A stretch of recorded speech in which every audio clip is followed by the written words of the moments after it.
La falta de comprensión dispone a los hombres no solo a aceptar confiados la verdad que no conocen, sino también los errores y las insensateces de aquellos en quienes se confía.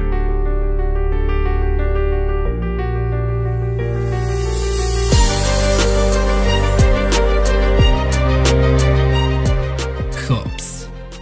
Thomas Hobbes nació el 5 de abril de 1588 en una pequeña aldea de Woodsboro, cerca de Melbourne. Nace en el seno de una familia de un conflictivo inculto vicario, que abandonó a su mujer y 3 hijos tras verse implicado en una reyerta con repercusiones judiciales. Su tío paterno, un acomodado guantero, se hizo cargo de los sobrinos, proporcionó al joven Hobbes posibilidad de estudiar en Oxford. Aquí entra en un contacto con la filosofía escolástica de la raíz aristotélica, y se entretiene leyendo libros de viajes y cartas geográficas.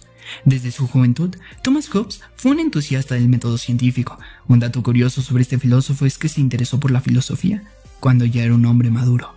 Vivió durante un periodo de diversos conflictos en la historia de Inglaterra. Cuando ya era un adulto, el parlamento se volvió contra el rey Carlos I y tuvo que salir huyendo a Francia, donde pasó 11 años. Fue durante este periodo que escribió obras de la talla de Leviatán o La materia de la forma y el poder de la república. De acuerdo con Copleston, Thomas Hobbes se mantuvo cercano a los círculos poderosos de la época, pero a pesar de la protección que estos le brindaban, sus ideas políticas le costaron tener que buscar asilo político en más de una ocasión.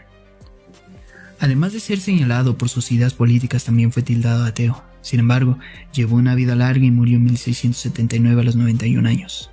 Aunque Hobbes sea actualmente considerado como uno de los grandes filósofos de la historia, su obra fue ampliamente rechazada en su país natal.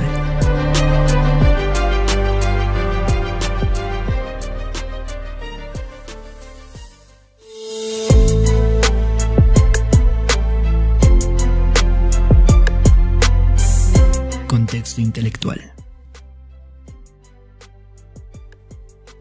Hobbes adoptó varios supuestos que entraron en contraposición con las creencias religiosas de su época. Por ejemplo, creyó que el alma es mortal. De acuerdo con Janine, las posiciones políticas del filósofo en contra de la religión fueron inspiradas por un grupo de rebeldes conocidos como levelers, niveladores, quienes buscaron la igualdad social y defendieron la mortalidad del alma y la inexistencia del infierno. Asimismo, una parte significativa de la filosofía política de Hobbes se inserta dentro de una de las discusiones en torno a uno de los grandes problemas de la filosofía, esto es, el problema de la naturaleza humana. Como observa Leo Strauss, Hobbes y Spinoza son los dos primeros pensadores que contrarían la tesis de que la sociedad efectúa la realización de la naturaleza humana. En cambio, entendieron que la vida en sociedad va en contra del eje de nuestra naturaleza. Por otro lado, lo concerniente a su método filosófico, Hobbes recibió gran influencia de Euclides tras su lectura de los elementos. El filósofo desarrolló una profunda admiración por el método científico, si bien nunca llegó a ser un gran matemático. Si bien dentro de la historia de la filosofía Hobbes no es recordado como un filósofo de la democracia, es posible encontrar en su célebre libro problemas y cuestiones que toda teoría de la democracia tiene que tomar en cuenta.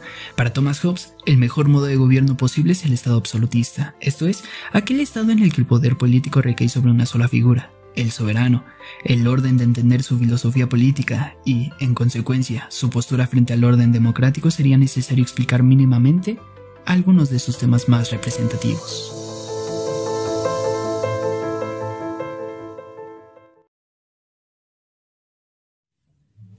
Hobbes es un filósofo contractualista que buscó explicar el origen de la sociedad por medio de una argumentación en torno al concepto filosófico del estado de la naturaleza. En dicho estado, todos los hombres son iguales. Aunque es claro que existen notorias diferencias físicas entre unos y otros, esto no implica que los seres más débiles no aventajen a los más fuertes con otras cualidades. Al respecto, dijo Hobbes, surge la desconfianza, puesto que, si dos hombres desean una sola cosa que no puede ser disfrutada por ambos, se convierten en enemigos. Siempre que no existe un poder común, es decir, un estado civil, los hombres se encuentran en un estado de guerra permanente. Esto significa que los hombres, a causa de la desconfianza, constantemente buscan imponer sus fines sobre los otros y así obtener lo que desean. Una disposición de batalla durante todo el tiempo en el que no haya garantías de que no debe hacerse lo contrario. Asimismo, en el estado de guerra no son posibles ni la producción ni el intercambio de mercancías, ni el conocimiento ni la ley, ni la moralidad. En fin, no es posible la sociedad. Para ponerle fin a este estado de convivencia e inseguridad, Hobbes propuso que es necesario fundar la convivencia sobre una serie de leyes de la naturaleza derivadas de ciertas inclinaciones y deseos que son comunes entre los hombres.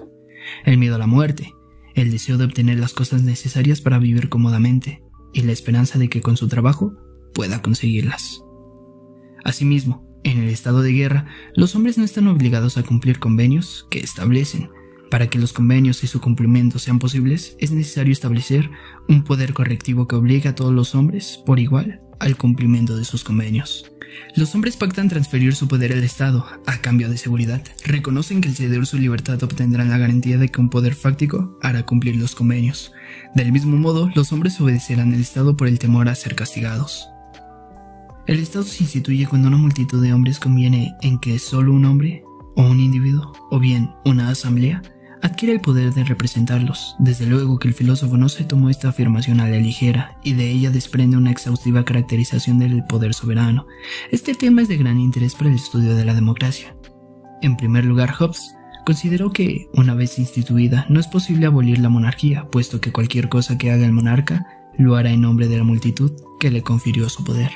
Además, en el Estado instituido no hay lugar para el disenso. El filósofo consideró que un hombre, que en tanto un individuo no tiene derecho de disentir sobre su soberano, pues se encuentra por debajo de la voluntad de la multitud que lo instituyó. Tampoco existen acciones injustas por parte del soberano, puesto que cada una de sus acciones fueron autorizadas por medio del pacto. Es cierto que quienes tienen poder soberano pueden cometer iniquidad, pero no injusticia o injuria, en el sentido más propio de estas palabras. Así también Hobbes creyó que en una monarquía el soberano tiene el poder de limitar y decidir sobre las ideas que se expresan y la manera en que son educados sus súbditos.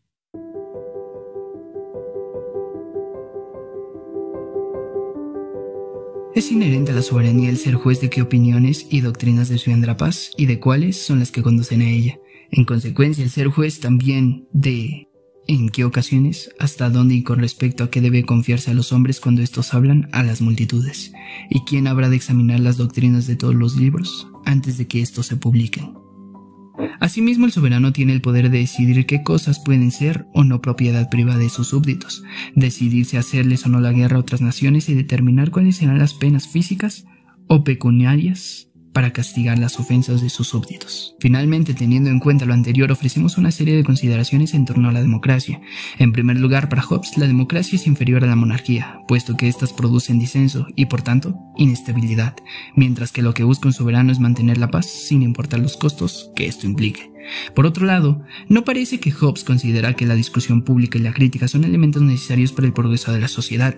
En cambio, para mantener la paz basta que el soberano determine qué es legítimo y qué es censurable. En la filosofía política de Hobbes no hay apertura para la democracia, pues para él la idea de convenio y la idea de conservar la paz son mucho más estimables que los individuos. Literalmente, Hobbes define la ley natural de la siguiente manera. Es un precepto o regla general descubierto mediante la razón, por el cual a un hombre se le prohíbe hacer aquello que sea destructivo para su vida o elimine los medios para conservarla.